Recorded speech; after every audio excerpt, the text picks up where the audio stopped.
सबसे पहले आप लोगों ने लास्ट क्लास जो है वो देखनी है जर्नल की, ठीक है। इससे पहले वाली जो हमारी क्लास थी, जो rules of debit and credit, जिसके अंदर मैंने एक्सप्लेन करा है, सो दैट आपका बेस क्लियर हो। और आज की क्लास के अंदर हम फर्दर ट्रांजेक्शन को कैसे रिकॉर्ड करते हैं जर्नल के अंदर, वो सीखने वाले हैं, ठीक है। By using rules of debit and credit. Modern approach हम यूज करेंगे, ट्रेडिशनल अप्रोच हम बाद में कभी सीखेंगे, ठीक है। तो और ये याद रहे, बेस है, सबसे ज्यादा इंपॉर्टेंट टॉपिक जर्नल ही है पूरी बुक का, और पूरे इनफैक्ट अकाउंटिंग सब्जेक्ट का, चाहे वो किसी भी लेवल की अकाउंटिंग हो, सबसे इंपॉर्टेंट पार्ट ही होता है जर्नल। ये आपको अच्छे से करना है, ठीक है।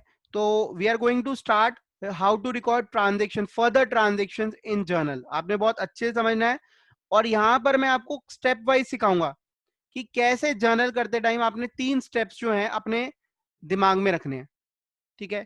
अभी मैं आपको वो लिख कर दिखाऊंगा, बार बार लिखूंगा वो 3 स्टेप्स, बार बार दोहराऊंगा, ठीक है। लेकिन कुछ टाइम बाद वो हमारे दिमाग के अंदर काम करेंगे, हम लिखेंगे नहीं उसे, ठीक है। अभी हम वर्किंग्स में शो जरूर करेंगे कि देखो step number 1, step number 2, then step number 3। लेकिन जब हमारी प्रैक्टिस हो जाएगी तो हमें उसको लिखने की जरूरत नहीं है, याद रहे, ठीक है। अब हम स्टार्ट कर रहे हैं इसका practical part. I am starting with few transactions, okay. So let's start. So these are the transaction जिनको हम वन बाय वन सॉल्व करना करेंगे, ठीक है। याद रहे, जो मैं अभी आपको सिखाने वाला हूं, that is a way of teaching generalized journal chapter.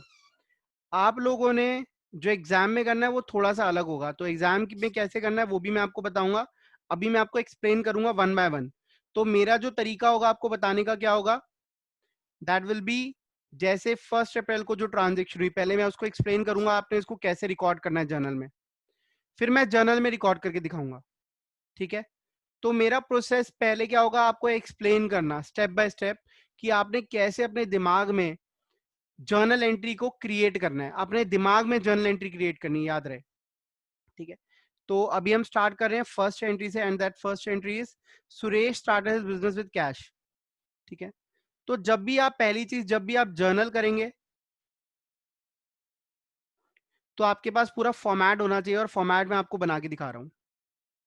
तो देखिए सबसे पहले मैंने क्या लिखा, जिसके मैं अकाउंट्स बना रहा हूं, सुरेश के अकाउंट्स बना रहा हूं, तो यहां लिखेंगे in the books of messrs Suresh.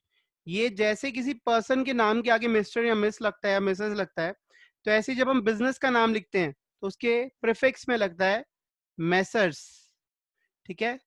That is M/S, और इसको हम ऐसे लिखते हैं MESSRS, ये मेसर्स होता है, ठीक है। As a mark of prefix हम ये यहां पर दिखाते हैं। चलिए, तो ये हमारा फॉर्मेट तैयार है, डेट कॉलम हमारा डन है, पर्टिकुलर्स कॉलम आ गया, LF डेबिट एंड क्रेडिट। अब हम स्टार्ट करते हैं अपनी पहली ट्रांजेक्शन से। ये जो मैंने स्पेस छोड़ा हुआ, that is for my workings, ठीक है। वर्किंग्स में मैंने कहा था जर्नलाइज करने के हमारे पास 3 स्टेप्स होते हैं, step number 1, step number 2 and step number 3, ठीक है। मैं थोड़ा छोटा छोटा लिख रहा हूँ यहाँ पे। तो पहला स्टेप है हमारा E, दूसरा है N, और तीसरा है R। E stands for effect, सबसे पहले ट्रांजेक्शन का इफेक्ट देखना है।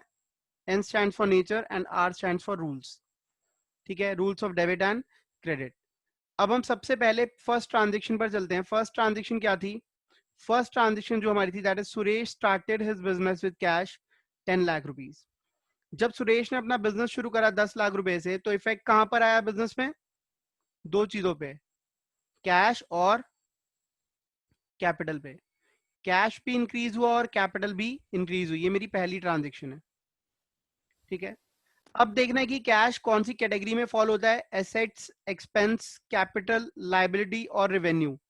तो कैश जो फॉल होता है वो एसेट्स की कैटेगरी में फॉल होता है, और कैपिटल जो फॉल होता है वो कैपिटल की ही कैटेगरी में फॉल होता है एज पर मॉडर्न अप्रोच। जब हमें पता चल गया कि इनका नेचर क्या है, ये कौन सी कैटेगरी से बिलोंग करते हैं, तो अब हमने देखना है कि कैश बढ़ रहा है मतलब एसेट्स बढ़ रही है, और एसेट्स बढ़ने का रूल क्या होता है, एसेट्स बढ़ती है तो डेबिट, तो कैश डेबिट हो जाएगा, और कैपिटल बढ़ रही है तो क्रेडिट। और वैसे भी ये तो होता ही है कि एक चीज डेबिट होती है तो दूसरी क्रेडिट जरूर होती है। तो यहाँ पे हम इस ट्रांजेक्शन को रिकॉर्ड करेंगे, हालांकि लास्ट क्लास में भी हमने करा था, 1/4/2020, ठीक है। सबसे पहले हम उस आइटम को लिखते हैं जो डेबिट हो रही है, दैट इज कैश अकाउंट। अब कैश अकाउंट A/C, ठीक है, स्मॉल सी, ठीक है, ये डेबिट हो जाएगा। It will be debited with the amount 10 lakh, 10 lakh रुपए से डेबिट हो गया। और जो कैपिटल क्रेडिट हो रही है वो थोड़ा सा राइट करके आपने लिखना है, टू कैपिटल अकाउंट 10 लाख रुपए। इसके बाद आपने क्या करना है, इसको नरेट करना है। और नरेशन में आप सबसे पहले क्या लेंगे, being business started with cash. ये हमने बिजनेस की शुरुआत कर दी विद कैश, ठीक है। और ये हमारी पहली ट्रांजेक्शन हो गई, ठीक है। अब हम अपनी नेक्स्ट ट्रांजेक्शन की तरफ बढ़ते हैं। देखिए हमारी नेक्स्ट ट्रांजेक्शन क्या है, ही deposited 2 lakh into a newly open bank account. 2 lakh उसने बैंक में जमा करा दिए, ठीक है। अब हम इस ट्रांजेक्शन को रिकॉर्ड करना सीखते हैं। देखिए सेकंड ट्रांजेक्शन, सेकंड ट्रांजेक्शन का प्रभाव कहां पर आएगा, जब आप बैंक अकाउंट खोलेंगे तो बैंक का बैलेंस बढ़ेगा, और बैंक में आप कैश जमा कराएंगे तो कैश का बैलेंस घटेगा। अब देखना है कि बैंक की कैटेगरी कौन सी है, फटाफट बताइए बैंक कौन सी कैटेगरी में आता है, आप लोग बताइए। तो बिल्कुल ठीक आंसर दिया आप लोगों ने, बैंक एसेट्स की कैटेगरी में आता है, और कैश भी एसेट्स की ही कैटेगरी में आता है। तो एसेट बढ़ती है तो क्या रूल लगता है, डेबिट, और कम होती है तो क्या रूल लगता है, क्रेडिट। तो यहाँ पे बैंक डेबिट हो रहा है और कैश क्रेडिट हो रहा है। डेट हमारी सेम है 1 अप्रैल 2020, ठीक है। तो यहाँ पे एंट्री क्या आ जाएगी, bank account debit, bank account debit to cash account, ठीक है। कितना पैसा डेबिट हुआ, 2 लाख, कितना क्रेडिट हुआ, 2 लाख। डेबिट क्रेडिट हमेशा इक्वली आएंगे, ठीक है। बीइंग, यहाँ पे हम नरेट क्या करेंगे, being cash deposited into bank, आपने कैश को बैंक में जमा करा दिया, ठीक है। ये हमारी दूसरी ट्रांजेक्शन भी हो गई। अब हम आगे चलते हैं, ठीक है। नेक्स्ट ट्रांजेक्शन रीड करते हैं। तो ये जो वर्किंग्स है याद रहिए, वर्किंग्स हमारे सिर्फ दिमाग में आनी चाहिए। मैं आपको इसलिए करके दिखा रहा हूं क्योंकि पहले आप ऐसी प्रैक्टिस करेंगे, वर्किंग्स लिख के देखेंगे, धीरे धीरे आपके दिमाग में अपने आप ही क्रिएट होना स्टार्ट हो जाएगी, फिर आपको लिखना नहीं पड़ेगा, और काफी चीजें आपको अपने आप ही याद रहने लग जाएंगी।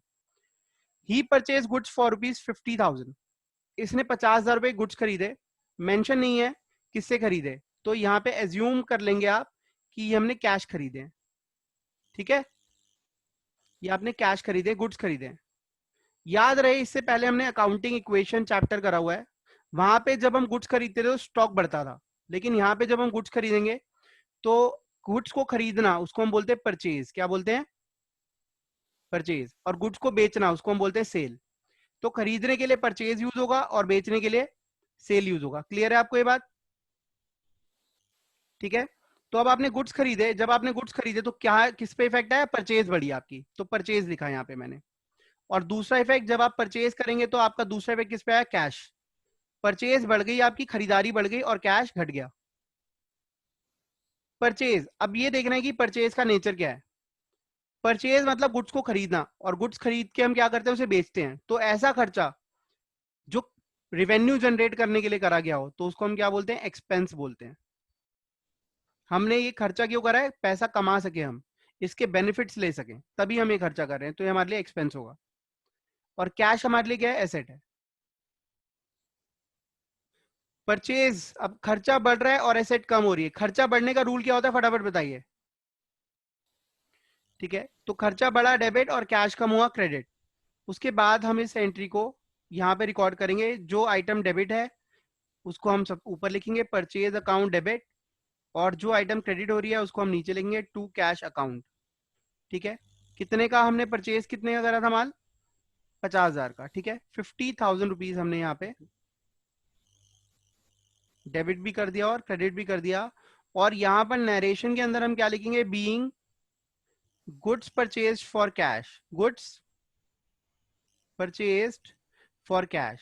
याद रहे परचेज और सेल सिर्फ गुड्स के लिए होता है। जो हमारी फोर्थ ट्रांजेक्शन है, that is he purchase goods for ₹80,000 from Sharma ji on credit. अब हमने क्रेडिट पे लिया है गुड्स, ठीक है। शर्मा जी से 80,000 का माल हमने क्रेडिट पे लिया है। अब हमारी फोर्थ ट्रांजेक्शन आ गई, हमने गुड्स खरीदे हैं, तो इफेक्ट कहां पर आएगा, परचेज पर, खरीदारी बढ़ी।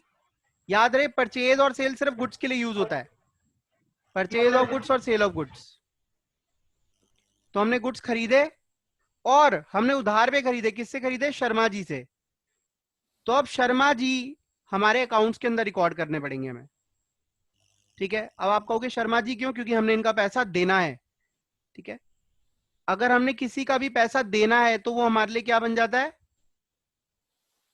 क्या बन जाता है? लाइबिलिटी। ठीक है, liability. क्रेडिटर्स कह सकते हैं। एग्जैक्टली आप शायद क्रेडिटर्स कहने वाले थे, क्रेडिटर्स के भी कह Yes, सकते हैं sir. मैंने। और परचेज हमारे लिए क्या है? परचेज तो हमारे लिए खर्चा है ही है। खर्चा बढ़ रहा है और साथ में उधार भी बढ़ रहा है। खर्चा बढ़ता है तो डेबिट और उधार बढ़ता है तो क्रेडिट, ये हमारा रूल है। Credit. ठीक है, तो 3rd of April को 3rd of April को परचेज अकाउंट क्या हो जाएगा? डेबिट हो जाएगा। और शर्मा शर्मा क्रेडिट हो जाएगा। ठीक है, आप कहोगे सर शर्मा के बाद आपने अकाउंट नहीं लिखा, बिकॉज किसी भी पर्सन नेम के आगे अकाउंट नहीं लिखते। अगर आपको अकाउंट लिखना है, फॉर एग्जाम्पल मैं बोलूंगा कि आराध्य कैलकुलेटर, तो इसका क्या सेंस बना? कोई सेंस नहीं बना ना। अगर मुझे बोलना है तो सही वे क्या होगा? आराध्याज कैलकुलेटर, है ना? Yes, sir. है ना? तो इसलिए शर्माज अकाउंट लिख सकते हैं या तो आप यहाँ पे, या फिर सिर्फ शर्मा, टू शर्मा। ओके, तो पर्सन के नाम के आगे आप अकाउंट ना लिखें तो और अच्छा है, क्यों अपना काम बढ़ाएं। अब हमने 80,000 के गुड्स खरीदे थे, पर्सन के नाम के आगे याद है, पर्सन या फिर किसी बिजनेस के नेम के आगे आप अकाउंट ना लगाएं तो ही बेटर है। अगर लगाना है तो शर्माज अकाउंट, वर्माज अकाउंट ऐसे कर सकते हैं। ठीक है, क्लियर है? अब हम आगे चलते हैं। ये हमारी वर्किंग साथ तो होती जा रही है, आपको नहीं करनी है वर्किंग्स। ठीक है, अब यहाँ पे इसकी नरेशन क्या आएगी? Being goods purchased on credit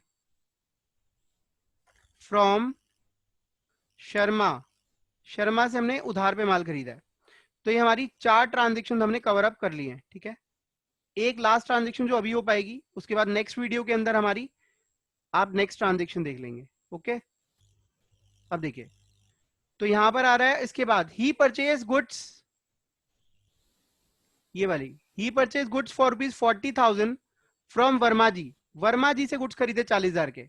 अब ये क्वेश्चन में कहीं नहीं बता रहा वर्मा जी से गुड्स तो खरीद लिए, लेकिन पैसा दिया या ना दिया, नहीं दिया। तो यहां पे आप एज्यूम कर लेंगे कि ये क्रेडिट ट्रांजेक्शन है। समझ आ गई बात? अगर आपको नाम गिवन है और ये नहीं बता रहा उधार खरीदा है कैश, तो आप मानेंगे उधार ही खरीदा है। आपको मेरी बात समझ आई? सर वो ऊपर भी नहीं दे रखा था सर, बेटा थर्ड दिया हुआ था, वाले। दिया हुआ था बेटा, देखो सर देखो थर्ड दिया हुआ वाले था, पर। दिया हुआ था कहाँ? यहाँ नाम सर भी तो नहीं थर्ड। गिवन ना, नाम नहीं गिवन बेटा, नाम नहीं गिवन। तो आपका क्रेडिटर कौन है, किसको पैसा देना है पता नहीं ना, तो हमने कैश मान लिया। तो यहाँ पे जो हमारी एंट्री हो जाएगी that will be purchase account debit